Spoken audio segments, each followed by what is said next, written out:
शादीशुदा बेटी को माँ की सीख। सुधा की नई नई शादी हुई थी। वह ससुराल से 1 महीने बाद जब अपने मायके लौटी तो माँ के सामने रोने बैठ गई और आंसू बहाते हुए बोली, माँ, तुमने मुझे किस घर में पटक दिया? वहाँ तो मेरी कोई इज्जत ही नहीं है। सारा दिन नौकरानी की तरह रसोई घर में खड़ी रहती हूँ। किसी को भी दया नहीं आती मुझ पर। कभी सास ससुर की रोटी पकाओ तो कभी तो छोटे देवर की रोटियां पकाओ। फिर एक ननंद है जो कॉलेज से लौटे तो उसके लिए रोटियां पकाओ। और तो और माँ, आए दिन सासू माँ का रिश्तेदार आते रहते हैं। उन सब के लिए भी मुझे ही चाय, नाश्ता, खाना वगैरह तैयार करना होता है। रोज़ गंदे कपड़ों के ढेर इकट्ठे हो जाते हैं। आराम ही नहीं मिलता। जिंदगी नरक सी बन गई है। ननंद को बिस्तर पर बैठे बैठे सब कुछ चाहिए।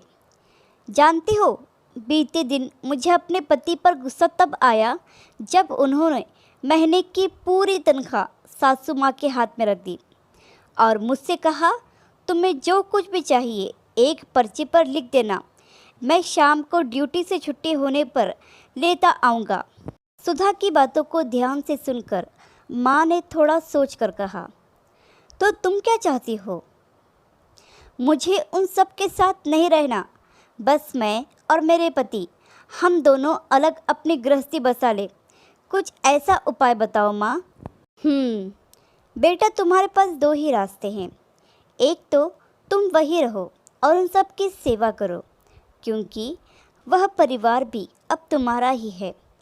और अगर तुम चाहती हो तो तुम अपने पति को किसी किराए के मकान में ले जा सकती हो। वहाँ तुम्हें किसी का खाना नहीं पकाना पड़ेगा, किसी के कपड़े नहीं धोने पड़ेंगे। पति की पूरी तनख्वाह भी तुम्हारे ही हाथ में मिलेगी। लेकिन याद रखना, जब तुम्हारा कोई पुत्र होगा और जब वह बड़ा हो जाएगा, उसकी भी शादी होगी। घर में तुम्हारे जब बहू आएगी, उस वक्त तुम यही चाहोगी कि मेरा बेटा और मेरी बहू मेरे साथ ही रहे और मैं अपने नाती पोतों के साथ खेलूं। प्यास लगने पर मेरे नाती पोते दौड़कर मेरे लिए पानी का गिलास ले आएंगे। कोई ऐनक ढूंढकर हाथ में थमा देगा। कोई कहेगा, दादी जी, खाना बन चुका है, थाली लग गई है, आओ हम सब मिलकर खाना खाएंगे।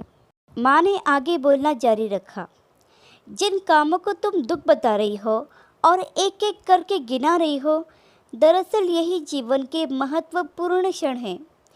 एक सफल गृहिणी अपने हर एक कार्यों को सरल बनाकर झटपट निपटा देती है। उसका रोना नहीं रोती। दुनिया में जो लोग सफल हुए हैं वह अपनी जिम्मेदारियों से भागते नहीं, बल्कि अपनी जिम्मेदारियों को बखूबी निभा लेते हैं। और बेटा, तुम जिन्हें दुख समझ रही हो ना, वो दरअसल तुम्हारी सासू माँ तुम्हें एक जिम्मेदार बनना सिखा रही है। वो आने वाले समय के लिए और आने वाली अनेकों परेशानियों से निपटने के लिए लड़ना सिखा रही है।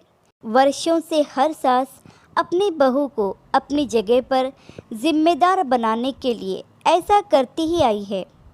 कल तुम भी अपनी बहू को जिम्मेदार बनाने के लिए उसे मजबूत बनाओगी। बेटा, घर के बुजुर्ग कब तक हैं और कब तक नहीं, कोई नहीं जानता।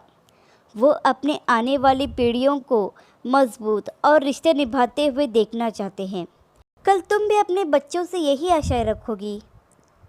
सुधा की आंखों में आंसू थे। सुधा ने उसी वक्त अपना बैग उठाया और बोली, बस माँ, मैं समझ गई। आपकी बातों में अनमोल सीख है। मैं चली अपने ससुराल। शाम होने वाली है। सासू माँ के पैरों में दर्द रहता है, उनके घुटनों की मालिश भी करनी है। सुधा इतना कहकर मुस्कुराती हुई ससुराल की ओर चल दी। वहीं दूसरी ओर माँ अपनी बेटी की समझदारी पर मुस्कुरा रही थी। आशा करती हूँ कि कहानी आपको पसंद आई होगी। इस कहानी पर आपकी क्या राय है, हमें कमेंट करके ज़रूर बताइए। कहानी पसंद आई हो तो लाइक और शेयर करना बिल्कुल भी ना भूलिए। चैनल पर नए हो तो चैनल को सब्सक्राइब ज़रूर कीजिए। कहानी सुनने के लिए आपका बहुत बहुत धन्यवाद।